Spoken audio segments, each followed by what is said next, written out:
Sign, Aquarius, Gemini, and Libra. Kumusta po kayo guys? Okay, so air sign, maraming salamat po pala sa walang sawang pagsubaybay sa ating pong mga reading. And ayan guys, kung ikaw ay bago pa lang sa ating channel, so ayan, mag-subscribe na po kayo and i-click mo na rin yung ating notification bell para lagi po kayo guys updated sa ating mga bagong upload. Okay, so tignan natin, air sign, gabay kapalaran po ni air sign. Gabay kapalaran po. Oops. Meron tayo guys, unknown territory. So parang nafe-feel mo siguro na para dito pa ba ako? Hindi mo ma-feel yung energy mo. Parang hindi mo ma-feel yung paligid mo. Nafe-feel ko sa inyo guys, parang normal na nangyayari na lang sa buhay mo kung ano man yung nangyayari sa'yo ngayon. Hindi ka natutuwa. Siguro, may nangyari sa buhay mo na parang hindi akma sa kung ano talaga yung gusto mong mangyari. Yun ang nafe-feel ko. Medyo magulo guys kasi siguro naninibago ka. Okay? Parang alam mo yun, for example, nag-relocate ka, no? Lumipat ka ng bahay, tapos parang hindi ka basta-basta makatulog kasi siguro namamahay. Yung iba sa inyo guys siguro may relocation na nangyari. Hindi ka basta-basta makatulog agad. Or hindi ka basta-basta pwede matulog na lang. Kasi siguro nakikisama. Okay? So, sinasabi rito guys, you are exactly where you need to be. Ibig sabihin, ito yung kailangan mo at nandiyan ka sa sitwasyon na para sa'yo talaga. Okay? Para diyan ka talaga guys, and I think may swerte na dumarating sa inyo dyan. So, tignan natin. Meron po tayong grounding. Go deep, explore your roots. So, siguro kailangan mo maglibang kasi nakikita ko guys, siguro kung ikaw ay lumipat ng bahay, parang naninibago ka, naboboard ka.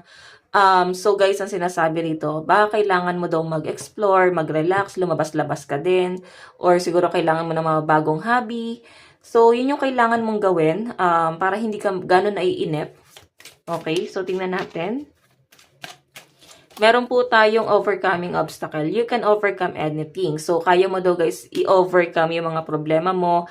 And I think umalis ka na nga doon sa problema. Kasi maaaring na-overcome mo na. Yun nga lang guys, nalayuan mo na, nakaalis ka na, hindi ka na nadadami sa gulo. Yun nga lang guys, maaari, no? Kung nasang lugar ka ngayon, naninibago ka. Oo. Parang feeling mo, totoo na ba to? Nandito na ba talaga ako? Siguro guys, kayo ay nag-abroad. Baka naman kakadating nyo pa lang sa abroad or pwede nag-cross country ka. So, siguro napagtagumpayan mo yan.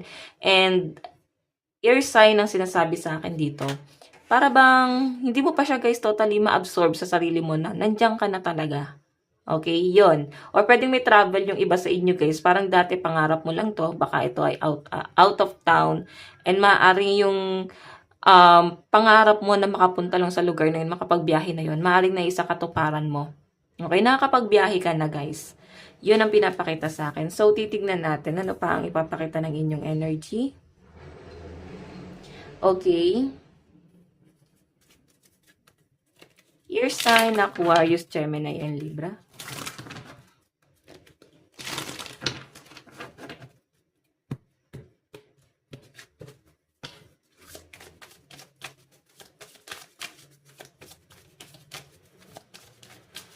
So guys, meron tayong reveal what need to be seen. Ayan. So, excited ka. Ganun yung nafe-feel ko sa'yo. Excited kang maka-experience ng mga something new, challenge.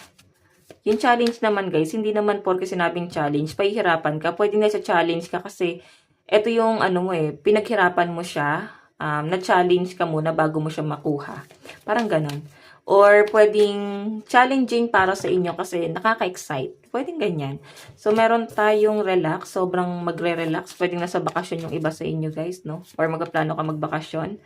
Ayan. So, lahat ng bagay guys, talagang dinidetalye mo. Okay, ganun. Ganun yung nafe-feel ko. And gratitude.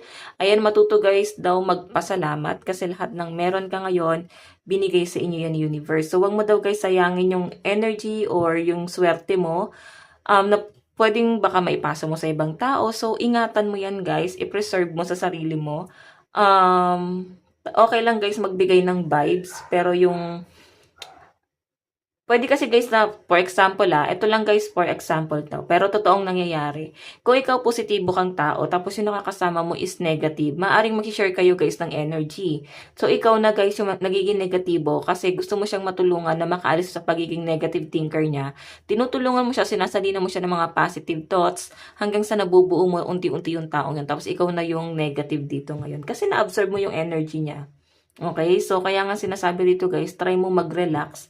Umalis ka sa mga negative na tao kasi sila lang din guys yung makakatulong sa sarili nila. Okay, lagi mo yan tatandaan. Tingnan natin, ano pang ipapakita. Your sign.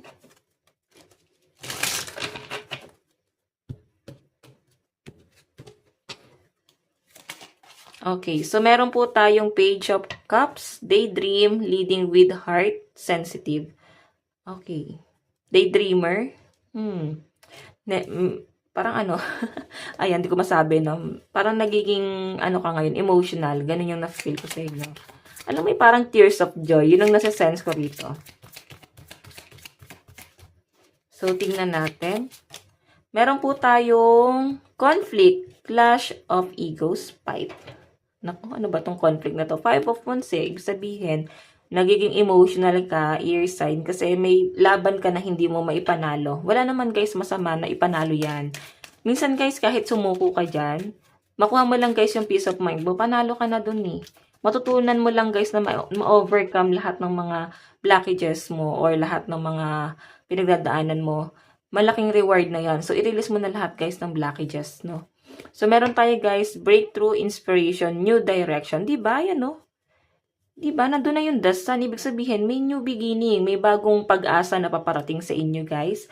Huwag kang mawala ng pag-asa. So, kung ano man yung nilalaban mo, ano man yung pinaglalaban mo ngayon, o pwedeng meron ka pinaglalaban sa person mo, hindi mo na daw yan, guys, kailangan pang gawin. Kasi meron pang nakatadhan ng mas maganda sa inyo. And mas worth it. Okay? So, tingnan natin ear sign. Additional message. Additional message. Meron po tayong death, new beginning, ending and new beginning. Sabihin, may natapos. 3 of Swords and 7 of Wands. So, may natapos guys. Ngayon guys, nasasaktan. Maaari kasing walang communication or parang piling mo may problema ka pero walang kumakausap sa'yo. Parang wala kahit na sino man ang nandyan para matulungan ka. Okay? May pangungulila kang nararamdaman dito. Ear sign sa sinasabi sa akin. And, tignan mo rin guys yung sitwasyon, bakit walang kumakausap sa'yo. Baka naman dati nung kailangan ka rin nila is hindi ka rin nila guys mahagilap. Pwedeng ganon. So, balansihin nyo rin guys. Okay? Maaring nalulungkot ka, okay naman yung energy mo, pero meron kang isang tao na gusto mong kausapin, pero hindi nga kayo guys nag-uusap. Sige, clarify natin. Pagdating sa love life mo, meron tayong King of Wands. Siguro masyado siyang madada. Marami siyang sinasabi. The world. So, I think may lumalayo rito. Masyado niya guys tinidiktahan yung mga bagay na gusto mong gawin. Masyadong controlling. Ganun yung nafe-feel ko sa person mo. And ikaw, ayaw mo naman guys na nagpapakontrol. 5 of Cups. Yun nga lang guys, nauuwi talaga kayo guys sa problema. Kasi hindi ka nakikinig. Or hindi siya nakikinig sa plano niya para sa'yo. So, I think makakabuti naman yung mga plano ng person mo para sa'yo guys. So, walang masama dun, ear sign. Huwag tayo masyadong matigas. Okay? Or pwedeng ito naman guys, itong 7 of Wands is pwedeng may mga conflict ka sa mga kaibigan, pwedeng lumalayo ka, yung muna silang kausap. 3 of Swords, sasaktan ka rito. So, ending and new beginning, siguro kailangan na magkaroon ka na ng mga bagong circle of friends. Yun ang nasa-sense ko rito. Okay? So, sa love life mo guys, moving forward, masyadong dinidiktahan ng person mo yung mga bagay na gusto mo. Or pwedeng hindi mo makuha yung support sa person mo. Parang piling mo di kanya sinusuportahan. Ganon, okay? So guys, ang lucky number mo is 13, 3, and 7. Ito lang naman po ang inyong reading hanggang sa muli. God bless and love you all. Thank you.